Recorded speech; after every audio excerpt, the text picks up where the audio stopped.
Hi everyone, my name is Matthew and thank you so much for tuning in to the Phantom Mansion Tournament Rookie Walkthrough video. In this video, I'm going to walk you through the shots that I'm going to use, well at least the ones that I've discovered so far, and we're going to talk about some of the possible alternatives. Remember that the wind you see in this video is not the actual tournament wind, but it's tour play wind, and we're not going to know the actual wind until the tournament goes live. Play the shots according to your clubs, your balls, and your skill level. And don't forget to subscribe now so you don't miss any future Erelic gaming content. Let's get into it.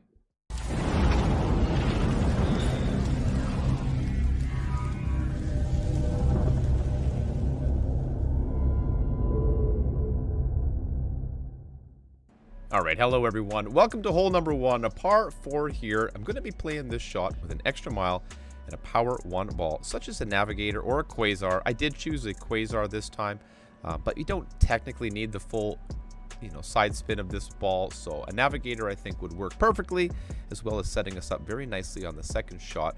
Gonna set up this shot like we are looking at here, with the top of the yellow ring or just into the red ring, cutting on the rough.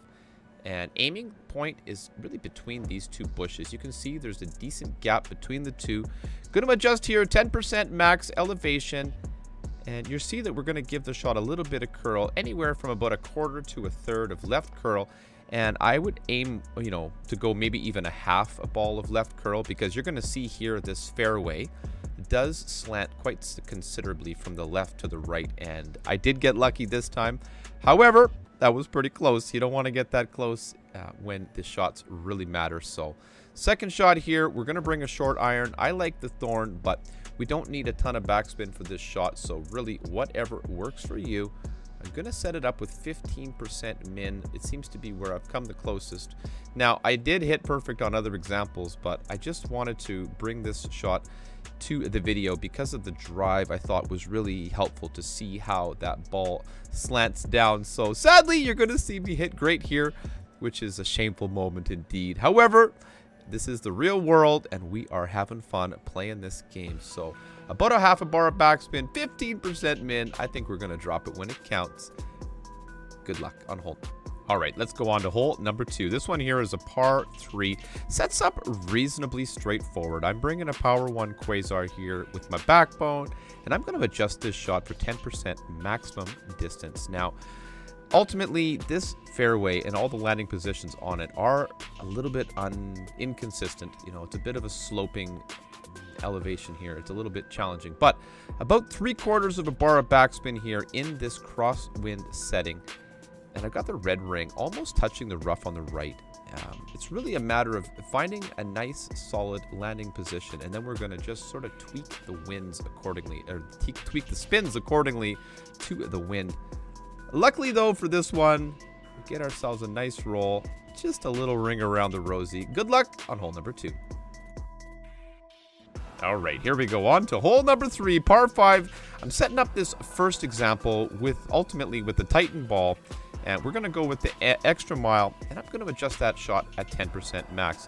Now, you can see that I'm looking here. I'm trying to understand the best way to play this hole. I do realize there's absolutely multiple methods, club, ball combinations that we can bring here to have some success.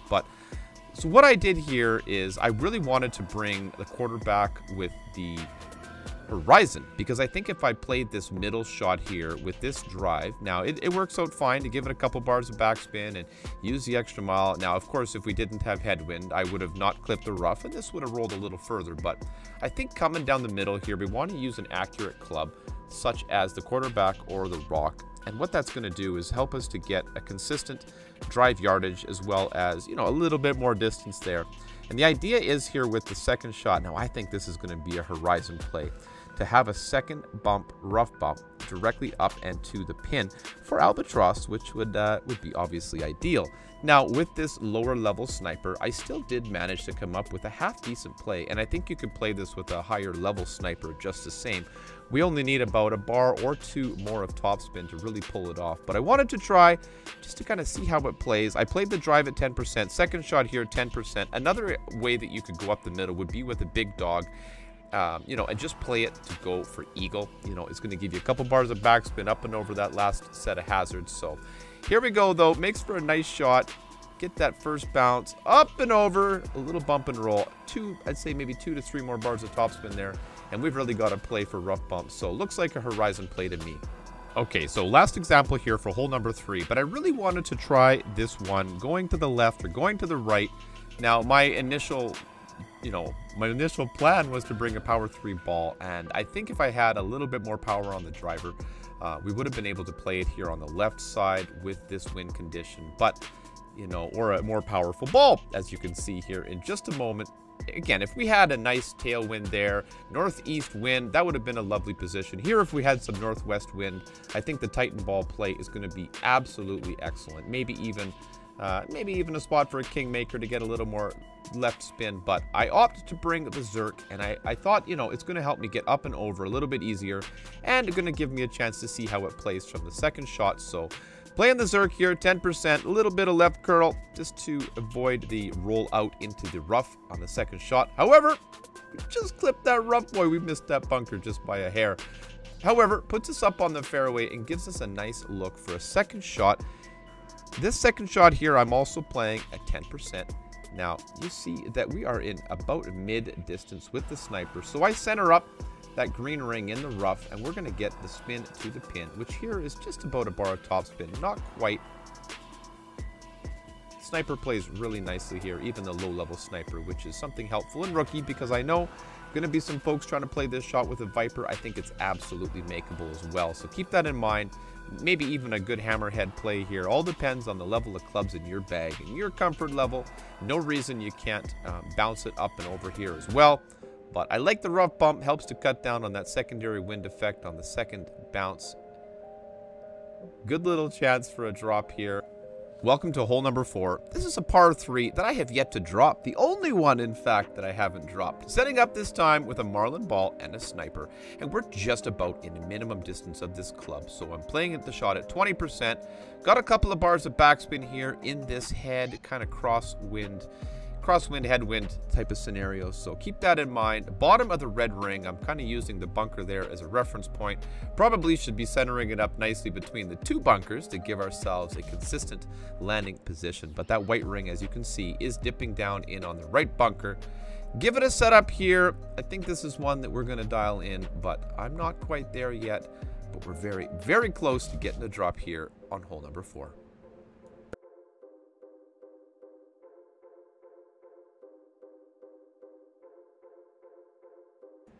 Hole number 5, this is a very straightforward par 4, setting up here with a marlin ball in my extra mile, giving it 3 to 4 bars of topspin and maximum right spin with the marlin. Probably could go 2 bars of right spin here, absolutely no problem.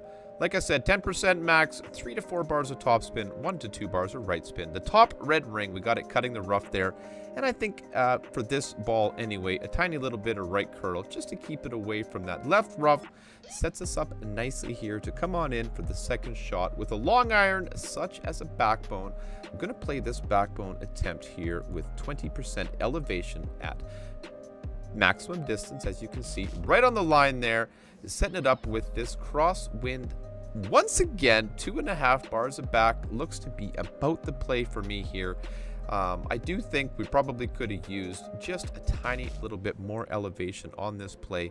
Maybe 5% more just to offset slightly. All going to come down to the wind that we see in the tournament, as always. So you take these tour play examples and we use them to build the route, build the path that we're going to take to navigate the course. And then again, we're going to use it to our advantage once we get there. Okay, here we go. Hole number 6, par 5. As you can see, this course is shaping up to have a lot of drops. And I don't think this hole is any different. I'm going to play it here with a Titan ball and an extra mile. Really, you can do this drive with almost any driver. I do think there is a big topper play there as well, especially if you bring a power 3 ball. So it's all a matter of preference and setup. But ultimately, we're going to give this one 10% adjustment. And maximum topspin, maximum right spin is what I opted for. Very straightforward situation here. We're going to make the adjustment 10%. Overpower just slightly, so we accommodate with full max overpower, bomb it on down. This is a huge, forgiving second fairway. As you can see, I could have hit great there. No big deal. Lots of space. Get it down nice and far. And what that's going to do, it's going to set us up for a beautiful second wood club shot. I'm going to use this sniper. And it is considerably downhill to the landing position. So I am setting this shot up with the 3 bars of backspin and my red ring touching the rough on the left. I do have a bar of left spin as well. And we're going to take this shot with 40%. That's right, 40% elevation. I've actually played this one on the tour play about half a dozen times now. And I find that using the lower elevations, I kept missing. It all comes down to the wind. I keep saying that over and over, but it really is the most important factor once we get to those tournament holes. But in this crosswind situation, I found 40% here. Got me the closest. Close to the rough there, so maybe 2 bars of left spin next time, but very well, getting close. Let's get the boom when it counts.